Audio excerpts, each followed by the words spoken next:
created this society. Not each one of us, but our past generations. We have those and us have created this present immoral, destructive society. And we are trapped by that society. That society is made by each one of us. So we are responsible for that society. Whether it is possible not to change society, but is it possible to radically, deeply transform our conditioning, which is understand deeply our consciousness, which is what we are. Is it possible to transform not into something, but to change, bring about a mutation in the very structure and nature of our consciousness?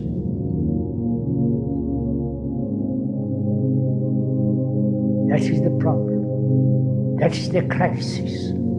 It's not political crisis, economic crisis, or the crisis of war. But the crisis is in ourselves.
The only real danger that exists is man himself.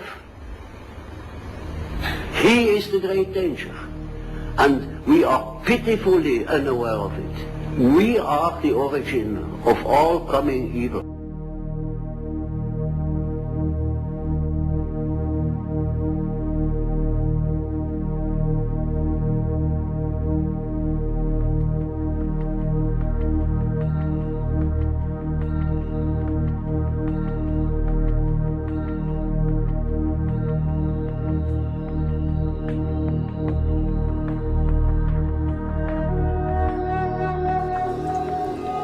The Earth, our home, a planet teeming with life, a place of great beauty and of great wonder.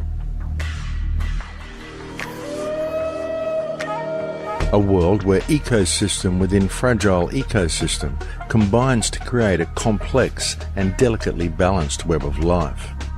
A sympathetic mesh where the harmonious state of each organism is ultimately dependent upon the condition of the rest.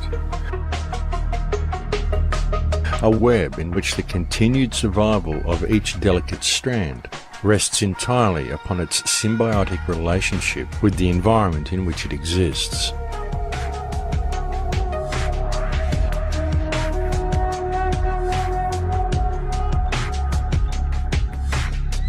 Certainly the web of life has always been a fragile one, and yet for millennia it always functioned perfectly, as everything within it held its own unique place and purpose. Within this web also dwells mankind.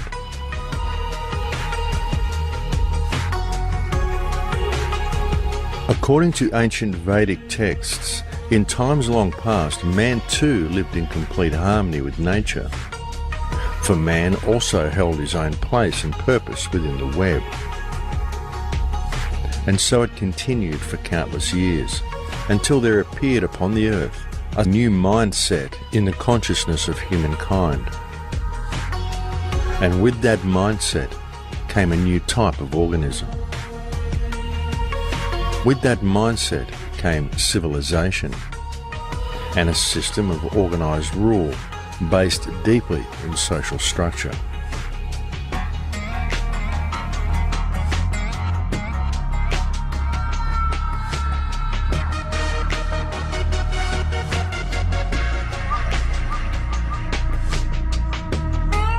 How much do we truly know about the past?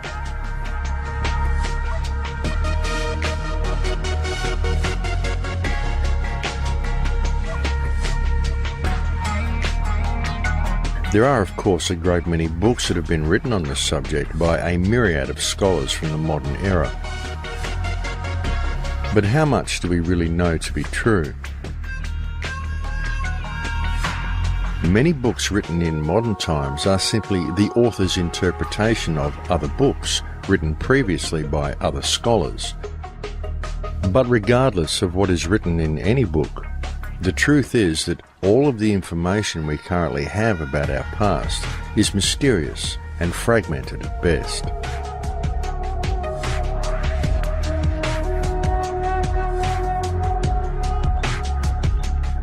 The theories presented in history books typically offer humanity a very orderly view of the past. And because these theories are presented to mankind hypnotically in printed form, most people automatically believe these concepts to be true. Yet upon further inspection, when one lifts their eyes from the printed page and looks deeper into the reality of their surroundings, quite a different picture emerges. And what about civilization itself?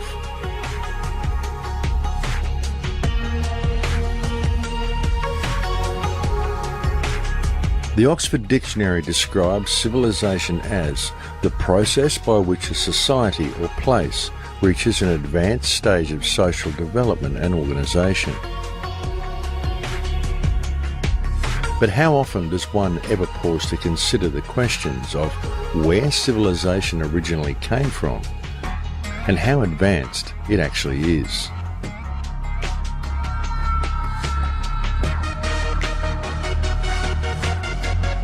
Obviously, human beings are very resourceful creatures, and human ingenuity should not be underestimated. It is certainly reasonable to assume, for example, that groups of humans would form themselves into tribes and clans, by which means all involved would benefit.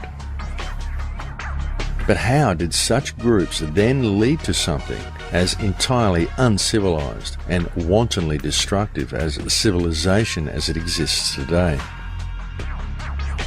Was it simply a natural progression?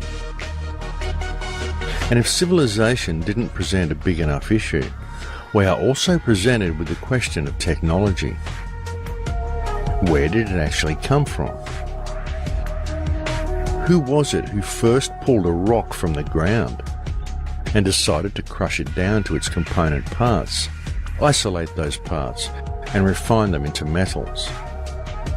In fact, how is the concept of metals even known, let alone the methods that are required for the extraction and refinement of such things? Would you, if left to your own devices, ever come up with a thing like metallurgy?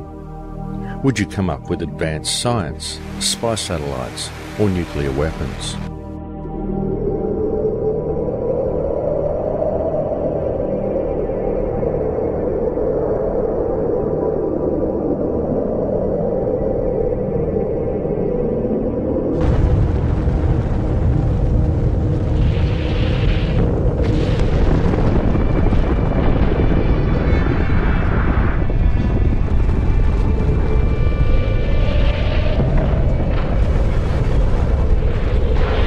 How did such inventions as these ever become part of the human psyche?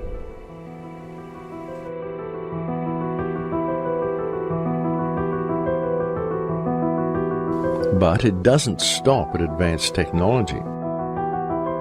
For in order for civilization to function efficiently, by necessity, civilization itself brought with it yet another organism, something more hidden, more mysterious, and more insidious than its parent. What it brought with it was a meme. A meme is described by the Oxford English Dictionary as an element of a culture or system of behaviour passed from one individual to another by imitation or other non-genetic means. Isn't this an exact description of the system that currently controls humanity? Is it not a fact that when looking at modern civilization and the social, political, financial and legal systems that dictate the behaviour of those within it, what we observe is a system of control that is wholly fictitious? Is it not a fact that it is a system that functions entirely due to people's belief that the system itself is real? It is a system based entirely upon fear, and a system that continues to function solely due to the energy it receives from the human beings within it. Yet the system itself is simply a meme.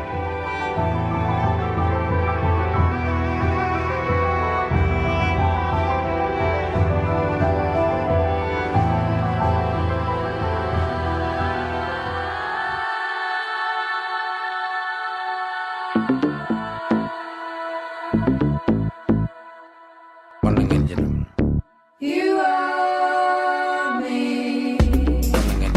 We are them. I am free. We begin life with the world simply presenting itself to us.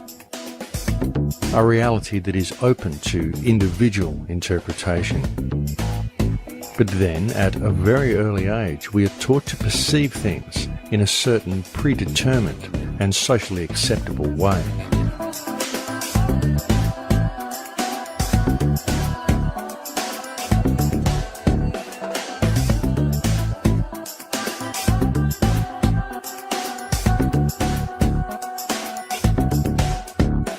The process begins first at home, where we are influenced by the beliefs, the attitudes, and the behaviour of our parents and siblings.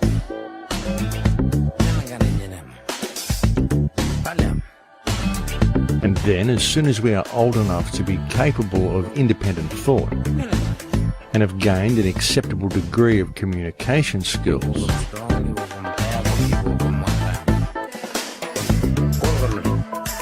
we are immediately placed within a tightly controlled education system, to then begin a process where our minds are carefully and deliberately moulded into a particular way of thinking. A process where little or no deviation from conformity is tolerated. Through a system of constant repetition, we are then taught that the world functions in a certain way. And we are only considered to be functional ourselves when we believe and are able to repeat without question that which has been taught to us during our time within the system. Throughout the entirety of our scholastic years, any independent thought is frowned upon. And instilled into each and every student is the belief that our success within the system is wholly dependent upon our ability to regurgitate on command that which has been taught to us. And we are told that upon leaving the education system, our path through life and our standing in reality itself will be determined entirely upon how economically viable our personal endeavours are.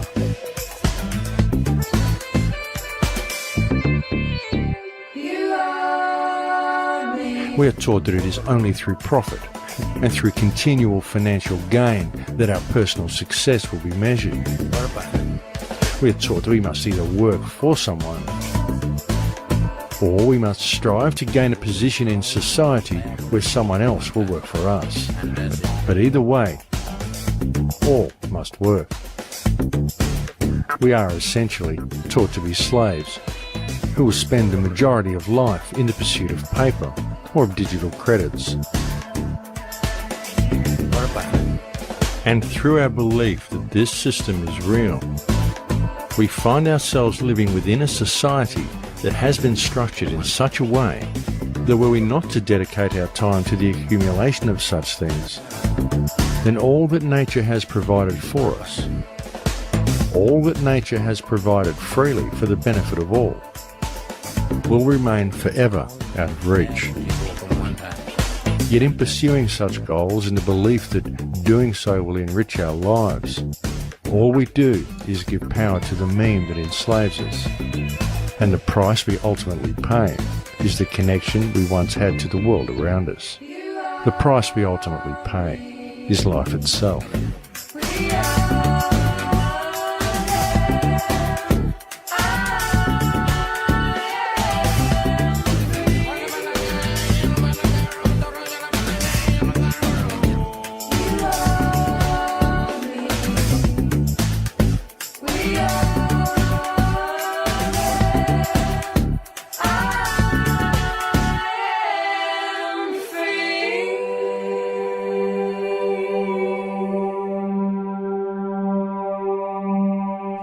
The entire educational, financial, legal, political and social systems that modern human beings are subject to from the moment of birth are all structured with a singularity of purpose: to perpetuate the meme.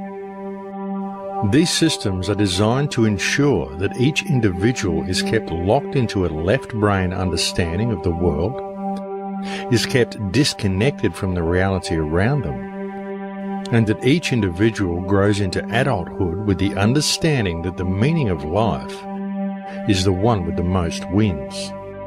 But life is not a board game, and there is far more going on in the world around them than most people ever realise, because there is far more going on around them than that which can be perceived by the five senses. In fact, there is an entire language and an entirely different way of communicating with creation that is readily available to all. Only due to the solely left brain perception of reality that has been forced upon them since birth, most people do not even realise such things exist. And it has been so long since most of humanity accessed and used these higher senses that they've simply forgotten the language. When you look at the brain, it's obvious that the two cerebral cortices are completely separate from one another. Our right hemisphere functions like a parallel processor, while our left hemisphere functions like a serial processor. Because they process information differently, each of our hemispheres think about different things, they care about different things, and dare I say, they have very different personalities. Our right hemisphere, it thinks in pictures, and it learns kinesthetically through the movement of our bodies. Information in the form of energy streams in simultaneously through all of our sensory systems, and then it explodes into this enormous collage of what this present moment looks like, smells like, and tastes like, what it feels like, and what it sounds like. I am an energy being connected to the energy all around me through the consciousness of my right hemisphere. My left hemisphere, our left hemisphere, is a very different place.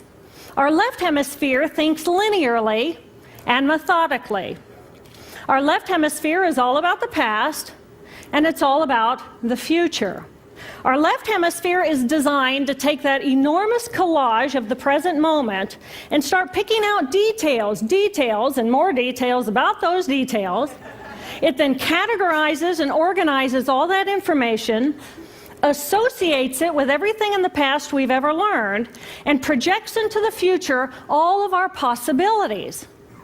And our left hemisphere thinks in language. It's that ongoing brain chatter that connects me and my internal world to my external world. But perhaps most important, it's that little voice that says to me, I am. I am. And as soon as my left hemisphere says to me, I am, I become separate. I become a single, solid individual, separate from the energy flow around me and separate from you.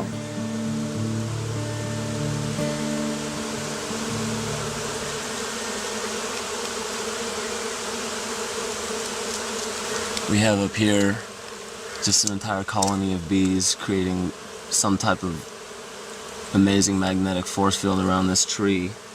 And this tree is transmitting whatever that is to the ground that I'm sitting on. Whatever this language is that's coming from all these insects, all these species, to and from the earth, back and forth. It's incredible, and the amount of communication that goes into it. We still, for some reason, think that we are the center of the universe, even though we try to pretend that we're not. Somehow we think that everything that happens around here, all the species, they have whatever scientific evidence that we understand. These species pollinate this, those species do this, do that, and the other. And as long as we take care of the species that we need, as long as we take care of all the ecosystems that will sustain us as humanity on this earth, then we'll be fine. Without understanding that if you were to look at it as this spherical spider web, 360 degrees, we're just a small little portion of it. And yeah, maybe a couple 100,000, maybe a million threads or webs would contact us. But when you branch it out and you understand that this entire web is connected to another spot, and there's 100,000 pieces that connect to that, 100,000 pieces that connect to the one down here, and overall, they're all connected in some way, shape, or form. So if you remove one because you don't think it's important enough, we seem to think it's insignificant because there's no direct impact on us. But I think that's such an illegitimate way of looking at it, because how could you say that any of this is not profound? How could you say any of it is insignificant when in the long run, it's not by a random occurrence that species grow in certain areas. It's not by a random occurrence that there are certain animal species in certain areas, certain plants in certain areas, and they all develop this massive ecosystem that feeds each other. How can we not say that specific ecosystems feed other specific ecosystems? How can we not say that the oceans are important to the deserts? How can we not say that all insects and species are important to plant life, important to mineral life? So, in a sense like that, just taking in all of these species that we see around us, taking in absolutely everything that we may not even see within that, the communication between them, we only see it from our perspective, but there has to be thousands, maybe millions, maybe infinite more methods of communication, some type of dialogue between these species and one another. And maybe we don't hear that because it's not necessary for us to. But to respect it, I think respect is one of the most important languages that we've lost, and I think love is the most important language that we've lost.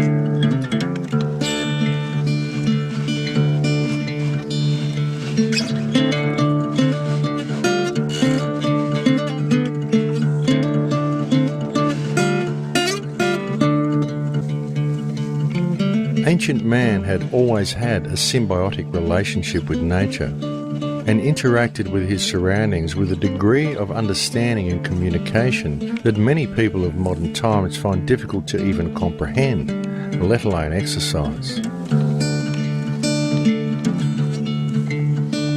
Yet, for most of humanity, this symbiotic relationship has now long since disappeared. and the language of nature has been all but forgotten. What happened? What was it that caused man to become so disconnected from the earth?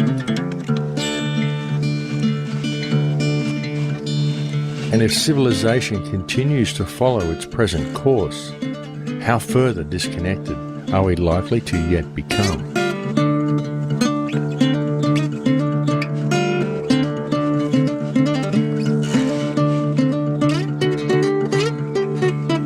As we merge with machines, and I think it's inevitable that we will transform into something new.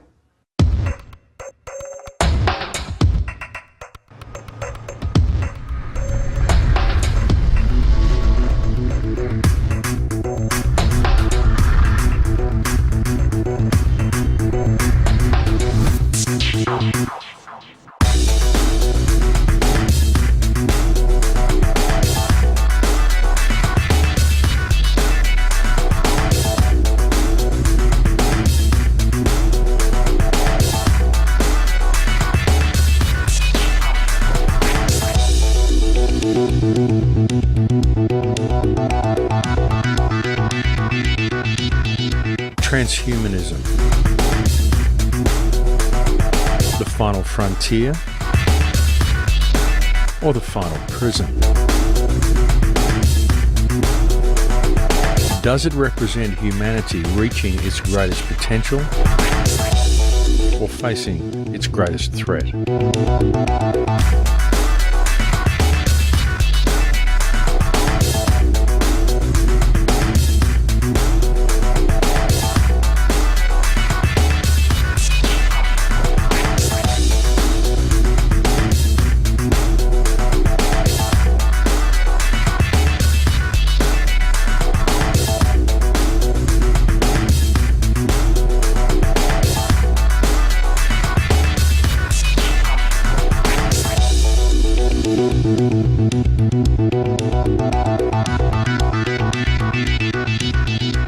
Over the last century, the people of Earth have continuously become more disconnected, both from each other and from their surroundings.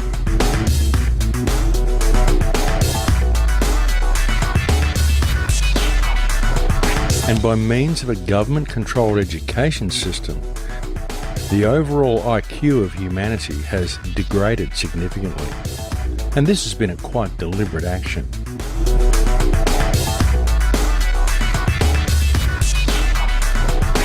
But in our eagerness to embrace technology, one of the most significant problems we are facing is that if one steps back and looks a little deeper at the system we are living within, it becomes glaringly apparent that what this system is in the process of doing is seeing to the removal of virtually everything that makes humanity human, to then usher in a new era, the age of the transhuman. Anybody who is going to be resisting this progress forward is going to be resisting evolution, and fundamentally they will die out.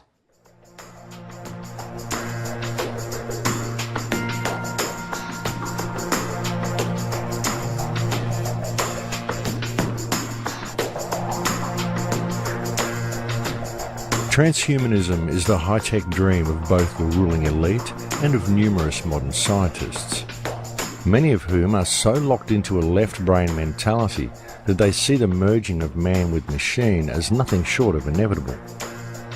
And due to the lack of any real connection to reality that many people feel in the 21st century, in modern times there are a large number of average people who are actually eager to embrace the idea. And we see kids by the millions going to their doctors and their pastors nowadays saying, I don't feel anything, I don't feel human.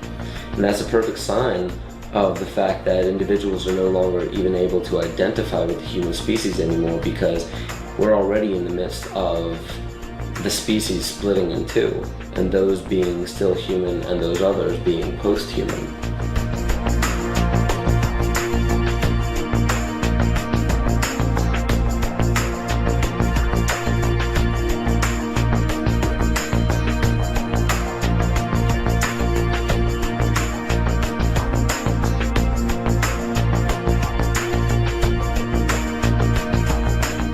As attractive as the concept of simply linking your consciousness up to a mainframe and going online may be to some, human beings are complex and emotional creatures. It's what makes them human.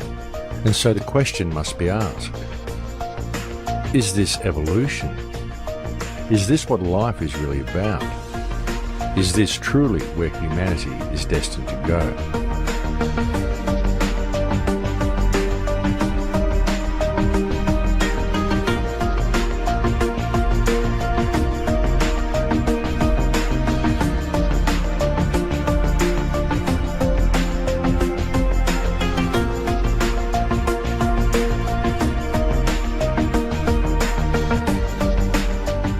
What is a human being?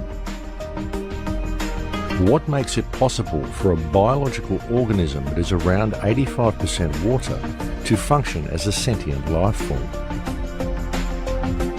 Why do human beings experience reality in the manner that they do? And what effect may it have upon human beings if they were to enhance themselves with technology? There is a very, very dark side and an occult side to transhumanism, but I believe that everybody should be able to recognize that if you look at it for what it is, transhumanism represents mankind's desire to escape the human condition. I also personally believe that transhumanism is the religion of the atheists. Much is about upgrades, physically or intellectually, but if you listen to the transhumanists, they say that eventually you'll be able to upload your soul or consciousness to a computer. And at that stage you will basically be able to decide how you would like to live, how long you would like to live, but also the rules that would be surrounding you. Transhumanism is related to technological utopianism, a futuristic science fiction world, a belief that science and technology will shape things for the better, eventually leading to a utopia. It's an updated version of an old religion, an idea of a new heaven. If you're good, if you believe in Jesus, Allah, Vishnu or Buddha, whoever, you will come to heaven. But much in the same way, if you believe now in science and technology, you are all going to reap the benefits of a new heaven that is going to be created right here on earth. We are on a quest to better ourselves, evolving toward a state of perfection. Everything that is experienced by a human being is interpreted by the brain as an electromagnetic impulse. Whether it be sight, or sound, or touch, or taste, or smell. All perception of these senses are merely electromagnetic signals interpreted by the brain. It can therefore be clearly seen that the human body is in fact an extremely advanced biological computer. And so the real question then becomes, what are the real implications and the real dangers of such a digitally controlled world? And ultimately, why? Why would humanity ever seek to blend something as complex, as highly advanced and as miraculous as the human body computer with something as inorganic and limiting as a machine that has the very real potential of being controlled by an outside source? It's not a matter whether it's good or bad. It's going to happen.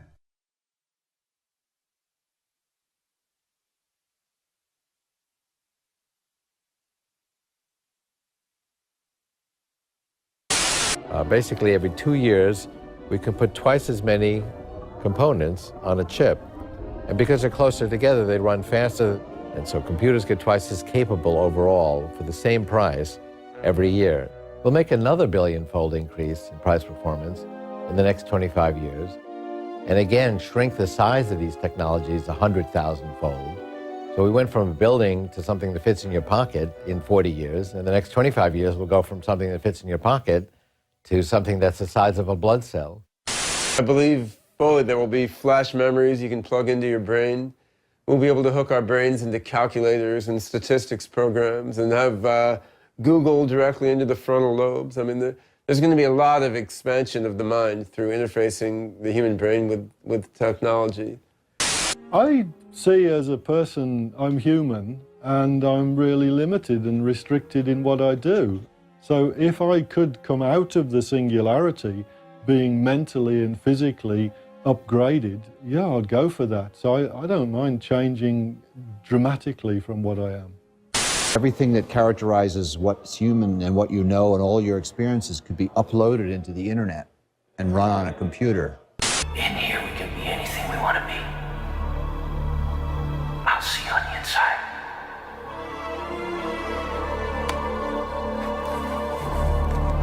When you are completely identified with your ego, which is a fiction that we choose to believe in, then that's the same as believing in the constructs of a computer to be what you are. This universe is mine. I am God here. The ego is just different cycles and programs of energy running in circles without any purpose to it other than just instant gratification. And that's post-humanity, and we're already in the thick of it.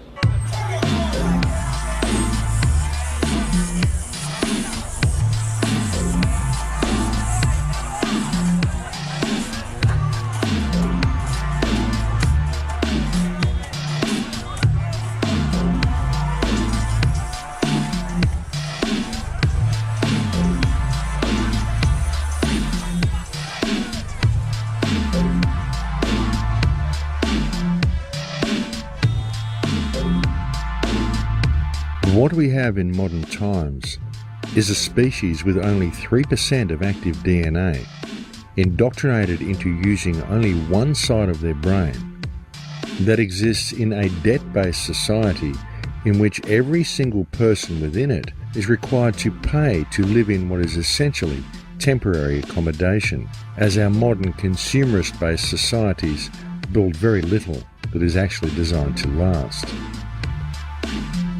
Whether they are truly aware of it or not, modern human beings live their entire adult lives in a largely unnoticed system of slavery, and this can easily be seen when one truly absorbs the implications of paper being more important than people. And now imagine this taken one step further, and having each person locked into a digital world in which it would be an easy task to permanently lock human consciousness into a completely false reality, enslaved into a state of permanent debt forever. And if you question your captors or refuse to work, if you decide you would be better off free, then what then?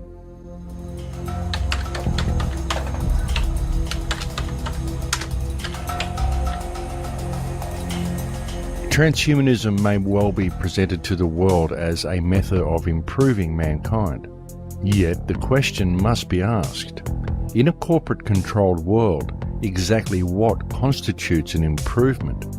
Because looking at things from a commercial and corporate perspective, what may be seen as an improvement to one class may in fact be severely detrimental to another. The field of synthetic biology is a new frontier of science. Using nanotechnology, its goals are to improve and transcend the limits of nature. Human enhancement is being sold to us as leaping tall buildings in a single bound and having better, faster, higher intelligence, perfect health. But all of that is the sales pitch. Enhancement may in fact be degradation, our being devolved to someone else's specifications. For instance, a specimen that can work 18 hours a day, a specimen that is sterile, that will never have the responsibility of caring for others, a specimen that is even-tempered, with a narrow, predictable range of expression. All this is enhanced, improved. We approach two paths. One is based on becoming divine by expanding our consciousness. The other path is focused on becoming God in a materialistic way using technology. I believe both will become reality, revealing the soul of the decider. We should choose carefully.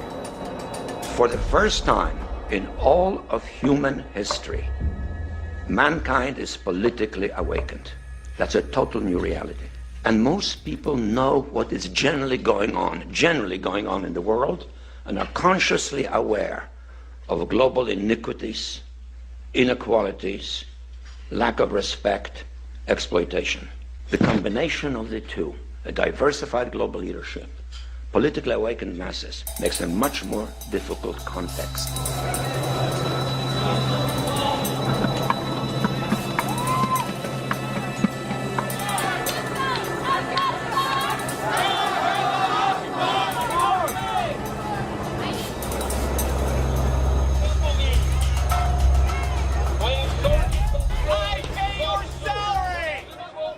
Most people at some period in their life experience what one might perhaps call a lucid moment. A moment when they look at life around them and they think, is this it? And then it suddenly hits them that there must be something more, that there is something more to life. Many people instinctively know that there is a great deal more to reality than what can be perceived with the five senses. But because most people think only with their left brain, they believe that connection to these realms can only be achieved through external technology, through science. A very good example of this is the internet. People find the internet with its instant connection to others and its instant access to information to be quite natural. In fact, there are many people today who simply cannot imagine life without it.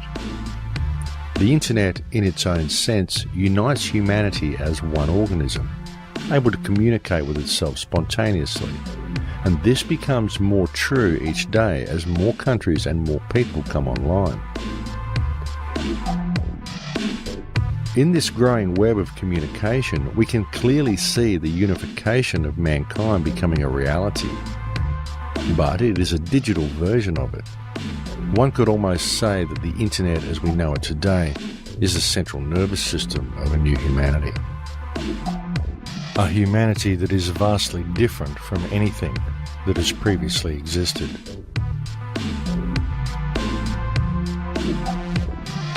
As much as it has in many ways been a huge boon to our lives, the internet has also had another, less noticeable and somewhat more disturbing effect upon people, in that among some sections of society it has created an environment of separation, most especially among the youth, as it has brought about a situation wherein many people feel far more comfortable in the virtual world provided for them by the internet than they do in the real world that exists around them. Due to this fact alone, the internet has been single-handedly responsible for a huge loss of skill. A loss of skill not only in areas of practical hands-on survival and life skills, but also in areas of social and interpersonal communication. And it is also interesting to note that people with such characteristics would indeed be those most likely to embrace the merger between man and machine. The internet, cell phones, all these other things that they've definitely enhanced our speed of communication, but they've also done something very important, and they've severed a very crucial tie between actually talking to people, looking into their eyes when you're talking to them, getting a feel for what they're actually feeling, and just in the simple fact that now everything is based upon language. We send language through the internet, we send language through the phone, language comes across through the television, and fortunately they're able to give a couple pictures and symbols and things like that, but other than that it's just based upon the language, and it's so disconnected from actual reality. Nobody ever stops and sits anymore and just sits inside an actual environment that is natural and just stops and listens to understand that that's reality. Because when we're talking, when we're jabbering, when we're watching something, when we're striving for something, when we're looking for this money, when we're looking for this car, when we're just going and going and going, that's nothing more than just a hamster on a wheel, just running and running and running, not really getting anywhere. And that's where the disconnect comes in. There's no nature in that anymore. We've completely divorced ourselves from nature. We are devoid of it now, because all in all, it all comes back to this little tube that sits in the corner of our room and tells us what reality is. And we sit there and we digest it and digest it and digest it until eventually we realize that this is just another form of poison, and all the poison is doing is disconnecting us. Right in the comfort of our own homes, simply by pushing a button and turning a dial. Well, transhumanism is the next stage on from where we are now. I mean, we have what I call the body computer, this biological body computer. And because those in the shadows understand that that's what it is, and that we are like in a cosmic version of the wireless internet, you've got this kind of infinite energy field of information of various depths and various levels of awareness and expansion, and then you're decoding this bit of the band. Now, if you decode this bit of the band, which is what this body does, then that's your world, that's your everything, if you're just only aware of that. And so we have a global population that is constantly programmed to read a certain band, and then only some of that band within it. And through that, they are manipulating us to see self and the world in very minute, limited terms. When if we just opened our minds to consciousness, we would then start going further and further into the band and getting more and more insights, more and more knowledge, more and more awareness, and suddenly we'll see what's going on. And it seems to me that transhumanism is the next stage on from that, where they go the next stage into locking us into this robotic cyborg state, so that we are even beyond the limitations that we are now, to the point where basically you are born a robot, you live a robot, and you die a robot, with less and less impact on the conscious self, on perceptions, on behavior, on actions. And if we get to that point, which is what they want, there's a guy in Britain, a very strange man called Professor Warwick. He's famous for being implanted, he's at Reading University, for being implanted so he can turn the frickin' television on and off with his arm and all this crap. And he once said, what's the problem with loving your servitude? What is the problem with having basically technological connections which are feeding you a sense of happiness, so that you're always happy? He said this guy's an academic in Britain. And of course what he's talking about, Max, is Brave New World, Aldous Huxley, love your servitude. The idea is to create this, well, I almost said part human, very little part human, certainly almost nothing part consciousness, stroke technological being, which is nothing more than a servant of a system. And not only does it serve the system, it likes serving the system because it's being fed information telling it that it's happy to serve the system. I mean, it's beyond science fiction where these people want to go, but that's where they want to go. And the only answer to it is consciousness, is to break out before we get into this cyborg, part biological computer, part technological computer. Break out of this perception control that we have now, the level we do now, before it gets into that level, because they want to move towards that very quickly. You don't have to wonder about the singularity to see remarkable changes coming from technology. Look at today and how remarkable technology is, and it's hardly stopping. There's an unanswered question of how far can you go and still be human? Technology is surely a wonderful thing, but by the same token, there can be no denying that via the manipulation of what technologies are released to the public based on their ability to generate income, rather than on the true benefits they hold, then the more technology man acquires, the more disconnected from the earth he seems to become. And it must also be clearly understood that technology itself is not the problem. Technology has most certainly been of huge benefit to our society, and it is nothing to be scared of. However, it needs to be kept in balance and used as a service to mankind. But what actually is transhumanism? What does it really mean? The transhumanist dream is perhaps best summed up by Ray Kurzweil at the close of his film Transcendent Man. And as positive and beneficial as the idea is presented to the viewer as being, the underlying tone is of the gradual assimilation of all life upon the earth, and indeed the entire universe, into one huge nano-machine whereby the universe will become intelligent as if it wasn't already, and at which point man himself will have created the machine god transhumanists believe human consciousness will ultimately become. In the future, everything will become intelligent. Nanobots will infuse all the matter around us with information. Rocks, trees, everything will become these intelligent computers. So at that point, we can expand out into the rest of the universe. We will be sending basically nanotechnology infused with artificial intelligence. Swarms of those will go out into the universe and basically find other matter and energy that we can then harness to expand the overall intelligence of our human-machine civilization. So the universe will wake up, it'll become intelligent, and that will multiply our intelligence trillions of trillions fold. We can't really fully contemplate. And that's really the main reason this is called the singularity. But regardless of what you call it, it will be the universe waking up. So does God exist? Well, I would say not yet. We are the Borg. Lower your shields and surrender your ships. We will add your biological and technological distinctiveness to our own. Your culture will adapt to service us. Resistance is futile.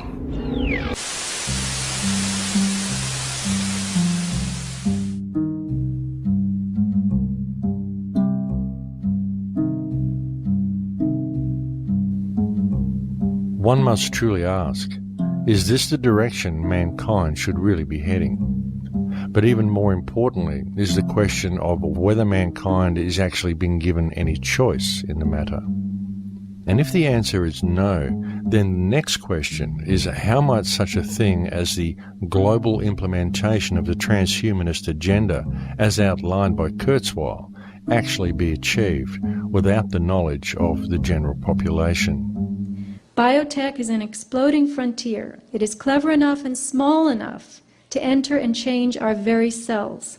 When nanobiotech has a firm footing in us, it will be easy to upgrade and downgrade anyone and anything in any way. Oliver Curry, an evolutionist at the London School of Economics, predicted in 2007, the human race will one day split into two separate species, an attractive, intelligent ruling elite and an underclass of dim-witted, ugly, goblin-like creatures. Technology is only ever as dangerous as the mind of whomever wields it. And if those who hold the reins of power in this world can in any way be appraised according to their track record, then for the bulk of mankind, transhumanism presents itself as a very dire future indeed.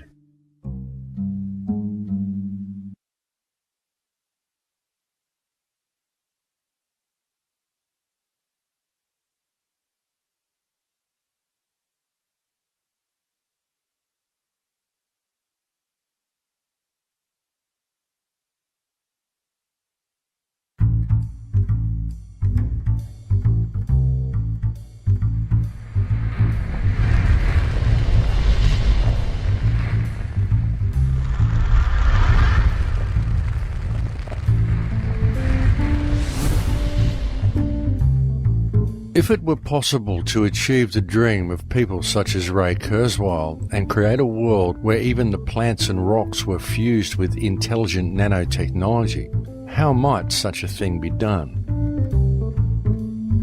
Very notably and quite obviously due to their microscopic size, the prospect of doing so without the knowledge of a vast amount of the population must be seen as utterly plausible.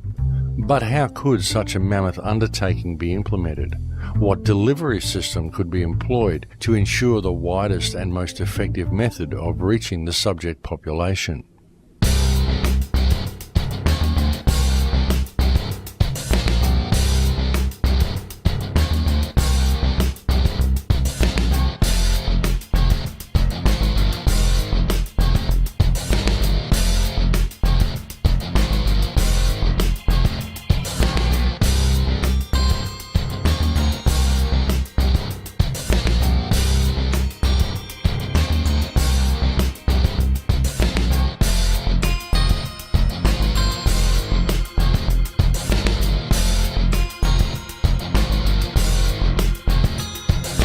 The phenomenon known to the alternative research community as chemtrails, and referred to by the British and United States governments as geoengineering or climate remediation, is perhaps one of the most controversial topics on the table today.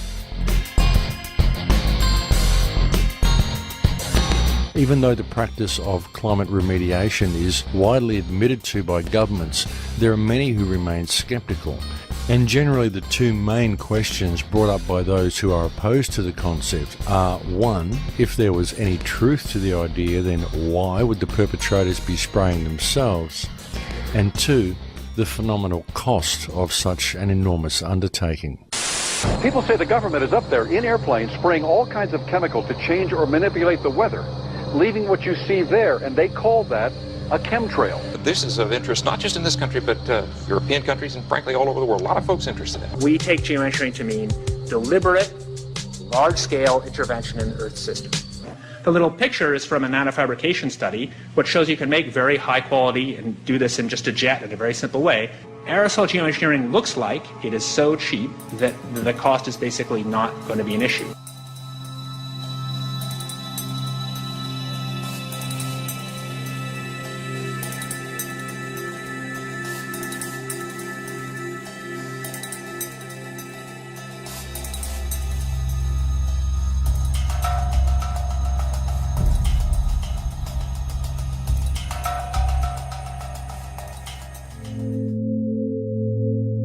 Because nanoparticulates are potentially self-replicating, the cost of producing them is actually quite negligible.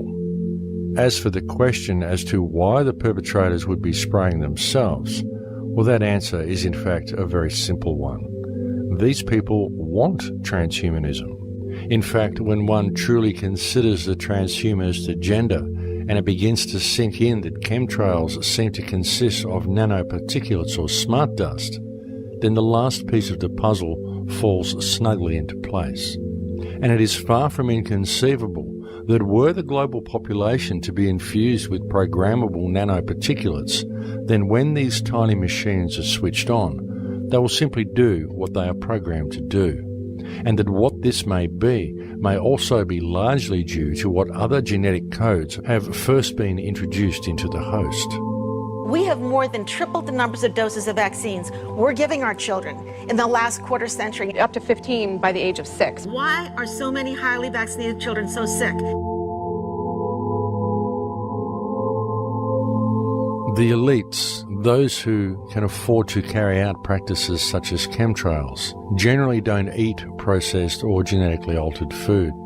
And it is extremely unlikely that they are subject to the same rigorous vaccination regime as the general public. If mankind is indeed ingesting nanoparticulates without their general knowledge, then how might such machines be controlled or switched on? In answer to this question, one only needs to realise that it is now a long-established fact that when anything occurs within the human experience, ultimately the information travels around the body electromagnetically. All our five senses, along with any emotional information, is all interpreted by the brain via these electromagnetic signals. Therefore, it is also an established fact that man can be influenced and even controlled via electromagnetism. Metallic salts have made our air conductive. This means that we and everything around us can transmit and propagate energy. The air is no longer neutral. I think the smart meter is a very good move for the company, just for the customer aspect. I mean, they can keep more real-time information on a day-to-day basis.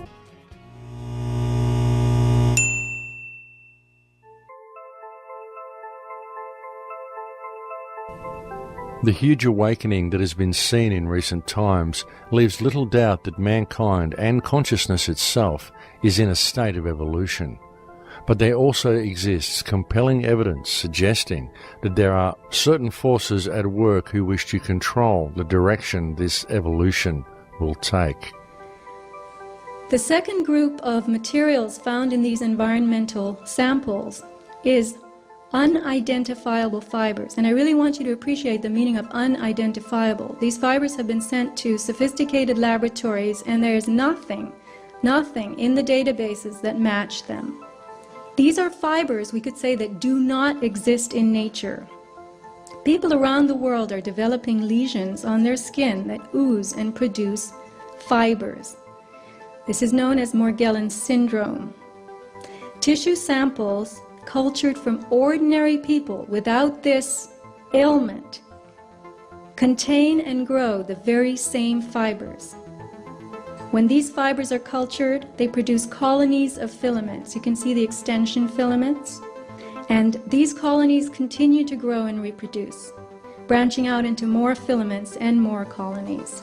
The filament cultures can be grown from saliva samples, tissue from the skin, mucus, urine, blood, from animals and people, regardless of the presence of the Morgellons condition. So where do these fibers or filaments come from? Airborne environmental samples that were collected by Clifford Carnicom in 2000, the year 2000, gathered at high altitude on a mountain in New Mexico, showed the presence of those fibers, whose structure matches exactly the tubular filaments showing up in our blood, tissues, and skin. Additionally, the samples collected by Mr. Carnicom showed what he calls, and what's called in biology, desiccated erythrocytes. This is a multisyllabic term, but it means dried red blood cells. So, why are dried red blood cells in the air? See, nanocells are real small, 1,000 times smaller than these dust particulates.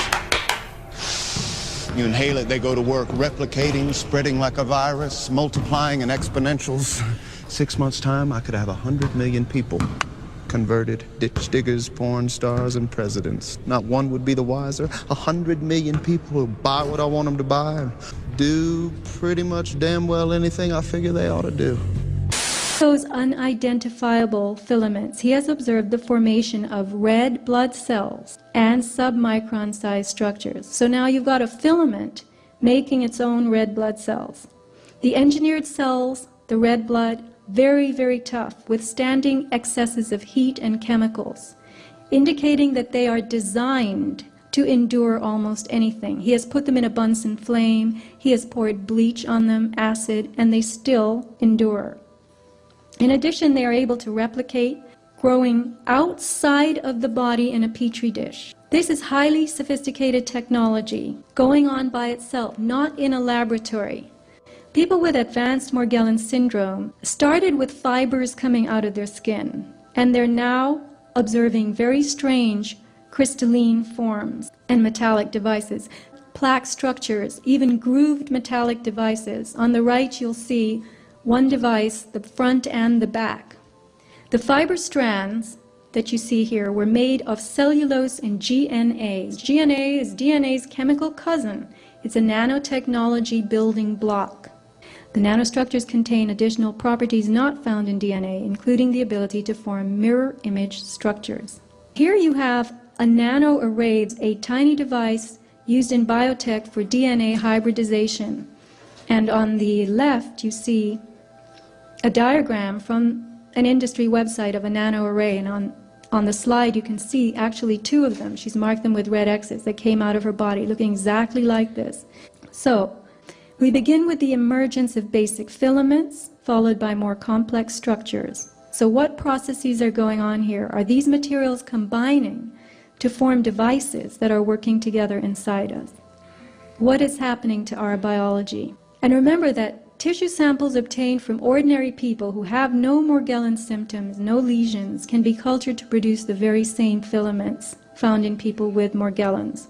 So we would have to conclude that Morgellons is like the canary in the coal mine, and that only some people are exuding the materials. And could that be because their bodies are rejecting it, while our bodies are integrating it?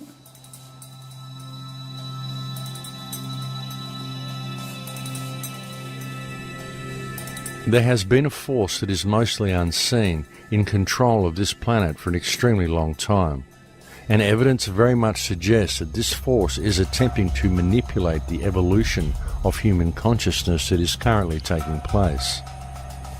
It is very likely the same force that first reduced mankind to the impaired state we now find ourselves in, where our pineal gland is closed, thereby cutting us off from our higher senses, and where our DNA is 97% dormant, whereby each person is reduced to operating to only 3% of their actual capability.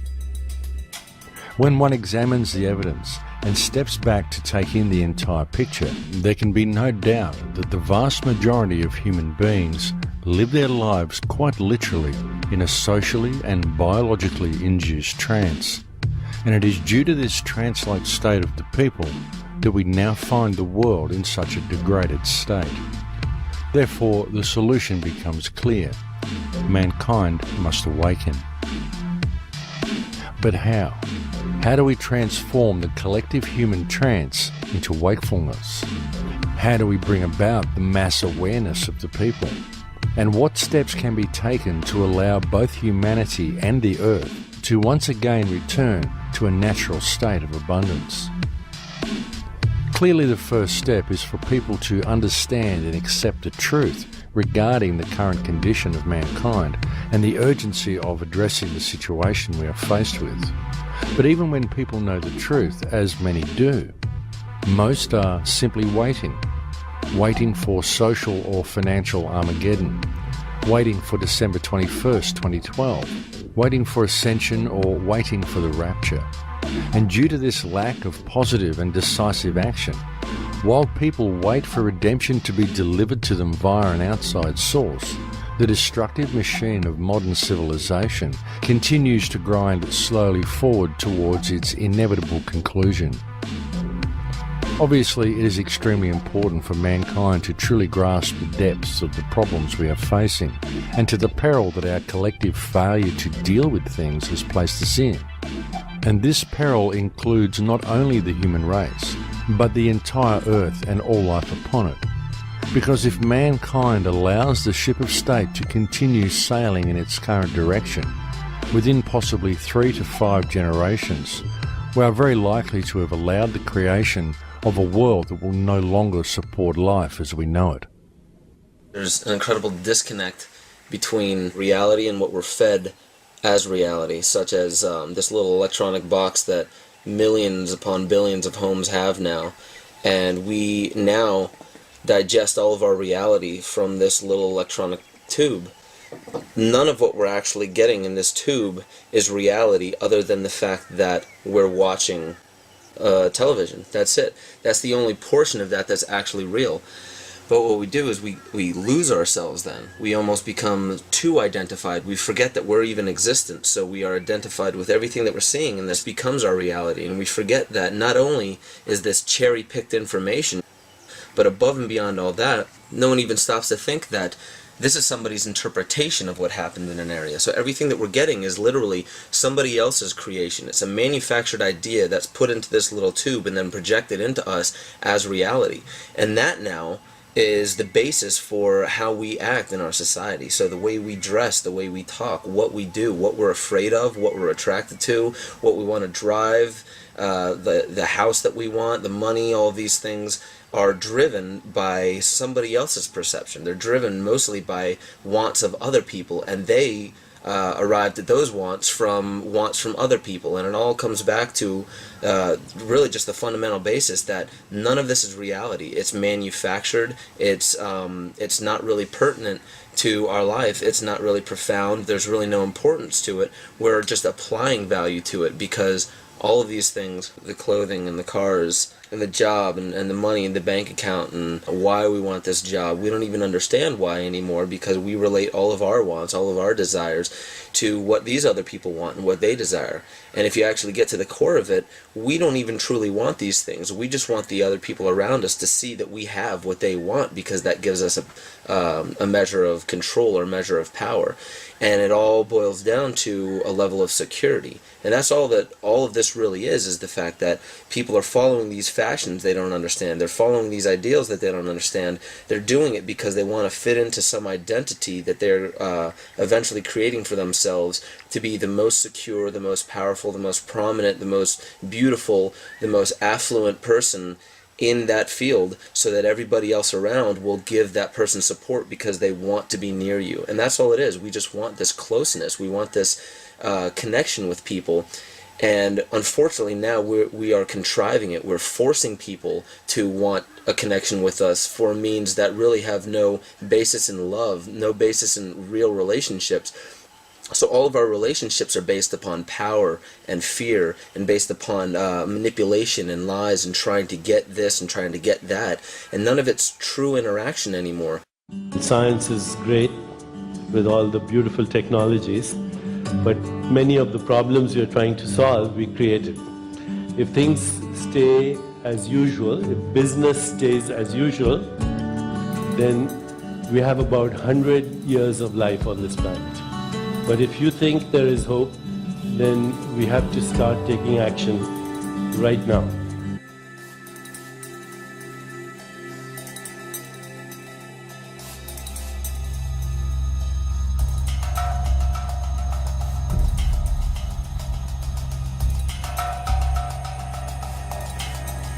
Indeed, if heavy industry and the genetic manipulation of the Earth environment is allowed to progress at its current rate, then the only life that will be able to survive on Earth will need to be of a very robust nature.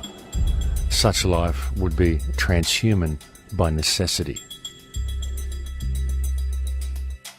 Biology divides life into three kingdoms: bacteria, archaea, and eukarya. Bacteria and archaea are simple organisms with no subcellular compartments.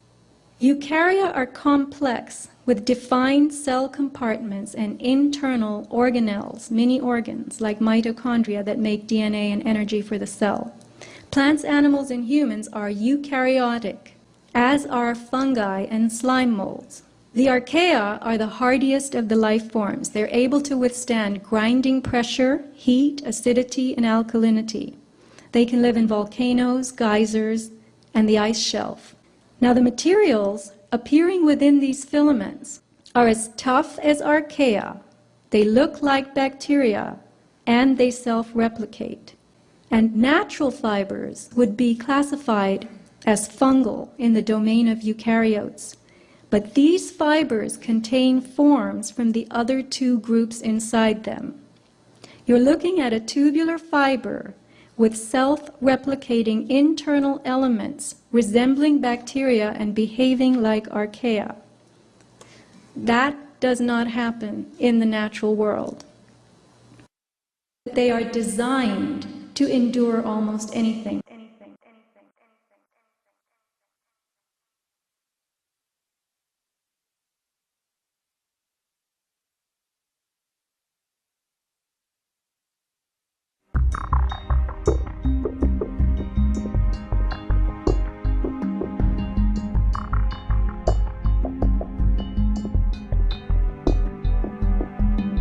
In the social and political climate of the 21st century, mankind is truly facing some very great challenges. Many of them made all the more difficult due to the fact that they are challenges that go mostly unnoticed by the vast majority of people. The vast majority of people in the world today only perceive the world the way it appears on the surface. However, the real truth is that the world that we live in today is actually very different to that which most people perceive it to be. Because just below the surface of everyday life, beneath the social and political distractions of the reality offered to the masses via their television, there exists another world. The world that most people perceive is simply a facade. It is an illusionary reality where nothing is what it seems. It is a world where our social system is designed to foster division. Our education system is designed to conceal knowledge. Our health system is designed to create sickness. Our financial system is designed to steal wealth. Our community is designed to create disunity. And our very civilization itself is wholly uncivilized. We live in a world where 2% of the population controls 98% of the global resources, while the other 98% of people are left to compete against each other in order to gather some small fraction of the other 2% that is left to them in order to support their lives and their families. In fact, the world of today is so disjointed and so out of balance that the most amazing part of it all is that there are actually people who cannot seem to see it. And this is because the systems of control that have been put in place to blind people to the true realities of our world have been very cleverly and very meticulously constructed. Though much of our society may appear to be free on the surface, if the truth be known, mankind is actually far from free. We are simply free range, for the world of modern times is actually a very controlled place. But the situation is not wholly lost, for the simple truth is that mankind has allowed their servants to take over the mansion. And these public servants have worked and are continuing to work to steal everything of value that they can from the people, while gradually enslaving the world to a set of rules of their own contrivance. Legislation that has been cleverly designed to remove actual law from the planet and impose in its stead the will of individuals. When one puts all the pieces of the puzzle together on the table, the chemtrails, the HAARP arrays that are appearing all over the planet, the promotion of wireless technology, the smart meters, the introduction of repressive legislation such as Codex Alimentarius, the mandatory use of Monsanto genetically modified food, the destruction of the water table, the introduction of brain-inhibiting toxins such as fluoride into people's diets, it becomes quite evident that the ruling factions on this planet are actively engaged in the genetic modification of all life on this planet in order to further the transhumanist agenda. It is being done quite deliberately and quite purposefully, and it is being done with neither the knowledge nor the consent of the vast majority of mankind. And all the evidence needed to support this conclusion is right before your eyes, if people would simply take the time to look. The truth is that everything we are facing is visible in plain sight, and so is its inevitable conclusion. It's just that people tend to focus on their own little symptom and never step back to view the entire structure of our world holistically, and thus our response to the problem is compartmentalized, essentially rendering it ineffective. And this is all done by design, because in addressing their respective symptoms, people are trained to believe they have to work within the parameters of the system, rather than addressing the actual root of the problem.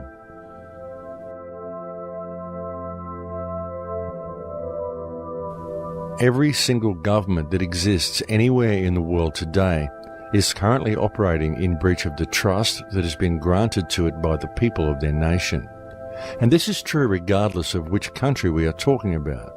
It is true whether it is a government consisting of duly elected politicians claiming to act in the best interest of the people, whether they are acting out of greed or whether they are simply acting through their belief that the system is real.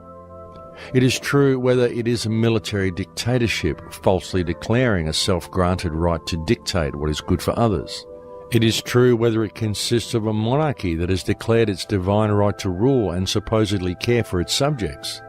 Because the reality is that every single government or ruling body in the world today is abusing the power granted to it by the people of the nation it governs. Exhibit A, the Earth.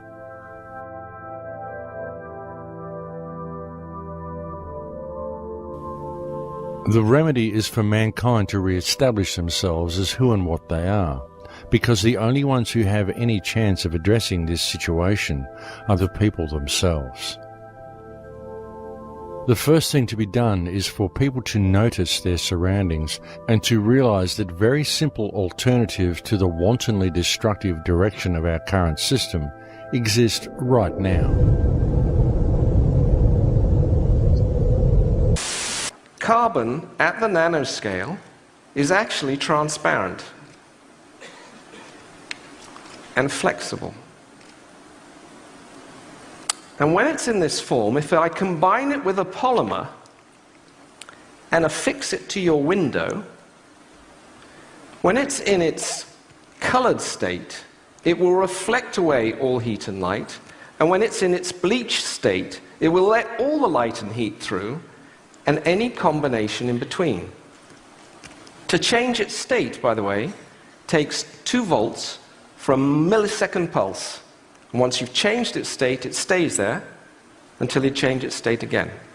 The nanomaterial, 2 nanomaterials, a detector and an imager, and it takes all the infrared available at night, converts it into an electron with a space of 2 small films. This is taking infrared radiation, wavelength, converting it into an electron. What if we combined it with this? Suddenly, you've converted energy into an electron on a plastic surface that you can stick on your window. But because it's flexible, it can be on any surface whatsoever. The power plant of tomorrow is no power plant. I can generate energy cleanly, efficiently, and cheaply right where I am. It's my energy. And if I don't need it, I can convert it back up on the window to energy, light, and beam it, line of sight, to your place. And for that, I do not need an electric grid between us. The grid of tomorrow is no grid. And energy, clean, efficient energy, will one day be free.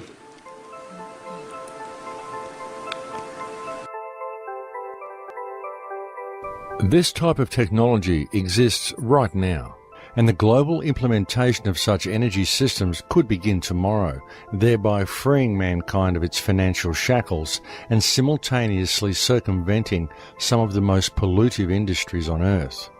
And such technology could be implemented tomorrow if the people simply did so themselves. To begin the process of change from this current destructive society, there needs to be an immediate and global movement of people. The people need to occupy everything, but in order to do so, they first need to occupy themselves. As a society, we need an immediate and global cancellation of all debt, thereby freeing each person from the clutches of financial terrorism that now hold them.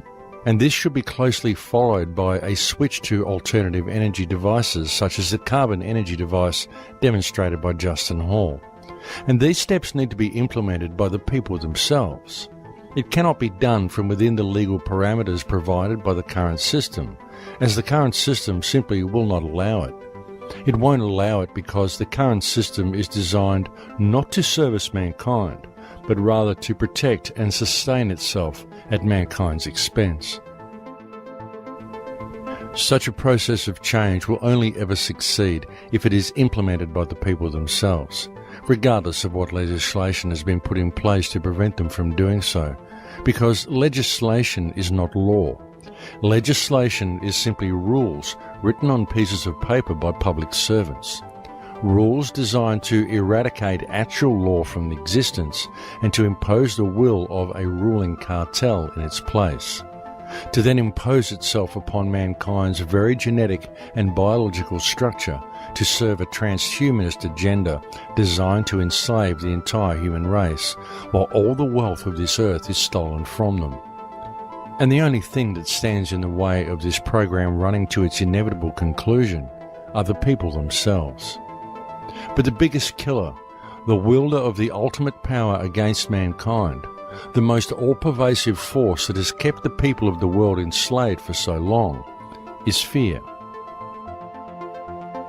People often talk about the need to adopt an attitude of love, and in many ways they do so, but then through inner fear, they fail to apply it to reality around them. Each should ask themselves, if suffering exists in the world around me and I fail to address it, then am I really in a state of love and service to creation, Or am I simply in a state of fear and denial of reality? Admittedly, it is often difficult for people to see through the haze, not only for people who are now beginning to see how the world works, but also for others who have been long active and yet unwittingly only focusing on a symptom rather than on the actual problem. And this is because when you look at all the little symptoms, it's chaos and far too difficult for most people to really make anything out, because nothing really makes sense. It's just a barrage of information and of disinformation.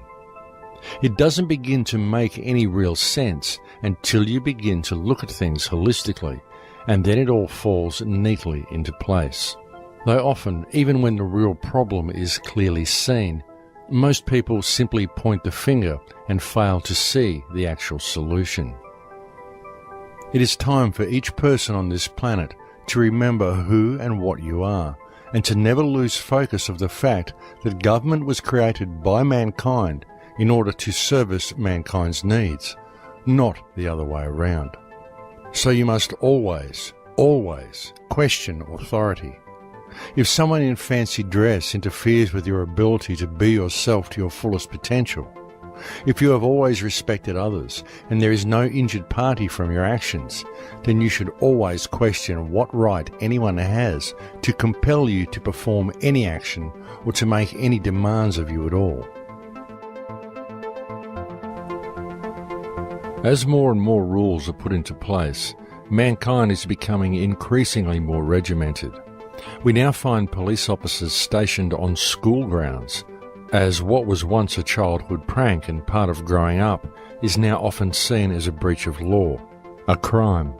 Self-expression is frowned upon unless it is carried out under strict supervision. And at the rate our regulatory bodies are going, eventually society will no longer tolerate any individuality at all. Eventually it will be illegal to even think outside of the box. Essentially, illegal to be truly human. The truth of the matter is that the people of this world are, even now, living in a very low-security open-air prison. And the only ones who can implement the positive change required to escape it and to pave the way for a free humanity are the people themselves. The solution has been there all along, for the solution lies with the people. It is always laid with the people. And all that is really required for mankind to escape from the prison that enslaves us is for people to realize the truth of the invisible bars that surround their minds, and to realize that the bars are only there due to people's belief that the system is real. The only reason you have to pay land rates, pay taxes, succumb to the will of greedy corporations, and adhere to legislation created by corrupt government bodies and designed to remove your liberties.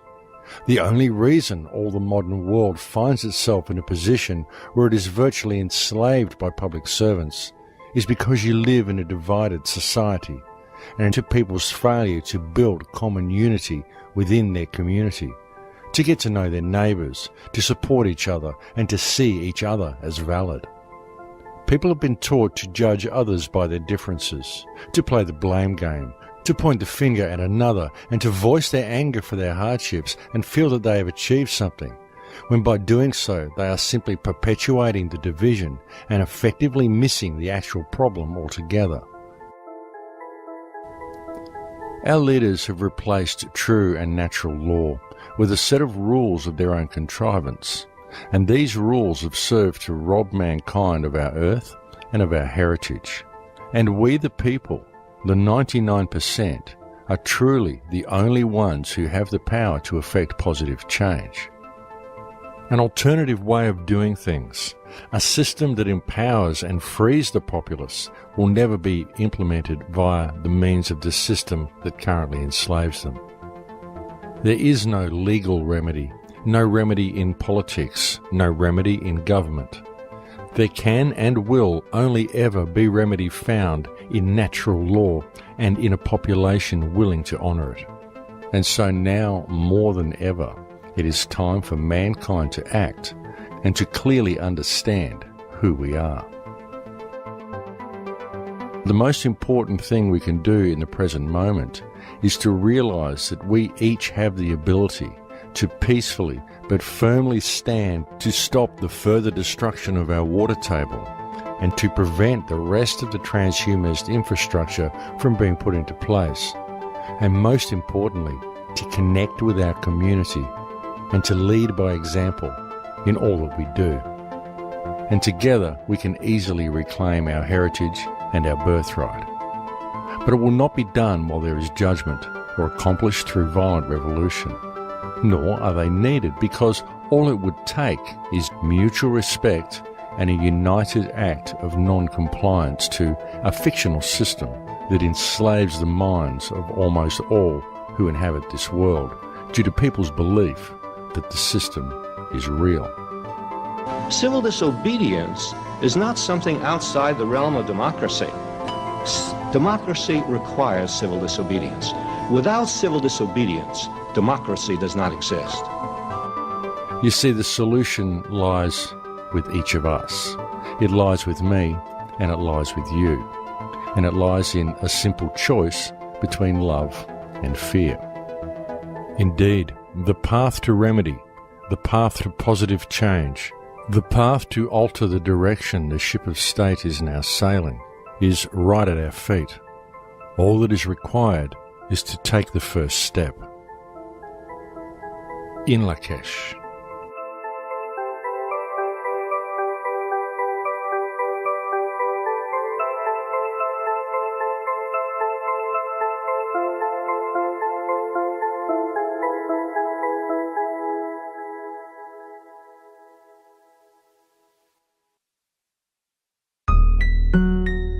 It's quite comical, actually, when you realize the difference between reality and what some people are talking on TV about. You took the mark of the devil just so you could eat and breathe. Bowed down at the feet and surrendered liberty.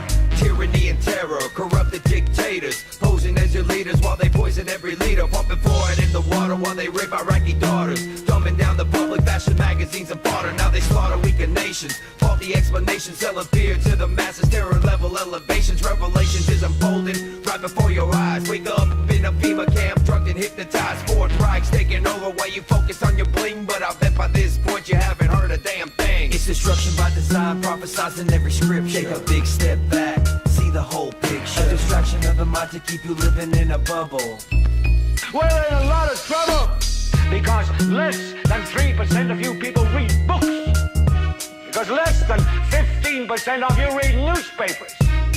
And when the 12th largest company in the world controls the most awesome goddamn propaganda force in the whole godless world, who knows what shit will be peddled for truth? Problem, action, reaction, solution. It's time to wake up to the formulas they're using. State-sponsored terror to burn our constitution. Weapons of mass deception of the media delusions. Using double speak to keep you following like sheep. CNN and Fox News to keep the populace asleep. Never look and never question why we're headed towards recession. A dollar's worth a nickel, but we're ruled by our possession. I mentioned that those towers fell in less than an hour. Ignorance is bliss, the source of the power. But they'll cower in the shadows if we all wake up and see that the land that we're living in is nothing close to free. It's destruction by design, prophesizing every scripture. Take a big step back, see the whole picture. A distraction of the mind to keep you living in a bubble. We're in a lot of trouble. So you listen to me. Television is not the truth. Television is a goddamn amusement park. You're beginning to think that the tube is reality and that your own lives are unreal. You do whatever the tube tells you. You dress like the tube, you eat like the tube, you even think like the tube. In God's name, you people are the real thing. We are the illusion. Now you're living as a slave, high-tech police state. Warrantless searches and waterboarding away. Mandatory vaccines to keep you sedated. Big brother on the screen to keep the public isolated. Conspiracy theories, now conspiracy facts. Thought crimes condemned like terroristic attacks. Every time you take a breath, you pay another tax. Every time you take a step, it's documented and tracked. It's whack how we're living, the planet's a prison. You should've listened up and questioned 9/11. Declared a revolution, defend our constitution. A public execution of corrupted institutions. It's destruction by design, prophesizing every scripture. Take a big step back, see the whole picture. A distraction of the mind to keep you living in a bubble. We're in a lot of trouble. Mercury-containing vaccines may help, not harm kids, according or China is to start making, say, toys that don't have lead in them or food that isn't poisonous, their costs of production are going to go up. And that means prices at Walmart here in the United States are going to go up too. People out there in our nation don't have that, and I believe that our education, like such as in South Africa. First, a Fox News alert. Coalition forces have discovered 500 chemical munitions in Iraq. Good evening. Today, our fellow citizens, our way of life, our very freedom came under attack. And how is Ron Paul's number so high? Clearly, some online communities are messing with the outcome. Live, all hell is breaking loose on 6th Avenue. You know, you need a permit to protest or demonstrate here in New York, but this anarchist group came forward. They really are one of the least attractive groups of demonstrators I've ever seen. I bet one of the leaders, I guess, if violence breaks out, don't worry, we can handle it. Our Fox News team can take this bunch of, I don't want to use any foul language, but